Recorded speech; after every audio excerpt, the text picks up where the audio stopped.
Obzorlar yaxshi-yu, baraka topib shu to'yxonalarda narxi bilan qo'y deyishgan ekan. Narx bo'lsa narx. Bitta oldin to'yxonani ko'rib beringlar, qani.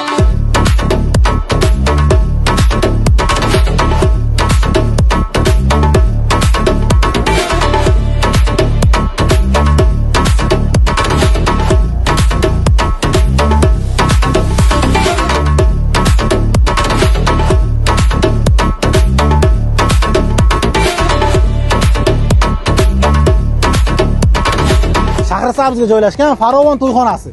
Narxi 2 mahali 8 million ekan, bir mahali 5 milliondan ekan. Men sizlar uchun, ya'ni o'zimizni yaqinlarga 2 mahalini 6 milliondan, bir mahalini bo'lsa 4,5 millionga gaplashib qo'ydim. Nima dedingiz? To'yxonani ko'rdinglarmi? Zo'r ha? Shaharga yo'lni ustiginasidan, ham kitobdan, ham mana stansiya deysizmi, shahardanmi? Qayerdan bo'lsa to'y qilsangiz bo'ladi. Narxni qarang. Menimcha bunaqa narxga to'yxonalar qiyin bo'lib qoldi-ku, ha? Shunaqa, palon to'yxona muncha ekan, hali pulim yetmay ekan, uylan olmayman deb bahona qilavermang. Xotin foydaga qoladi. To'g'ri kelgani, yaxshi bir to'yxona to'yda qilaveringda. Ana, undan bag'ay baxtli yashayverasiz. Manzilga keladigan bo'lsak, Yangi bozordan Gazoliga qarab yuraverishingizga o'ng qo'lga joylashgan telefon nomeri qoldirib qo'ydim. To'y kunini band qildirib qo'ying.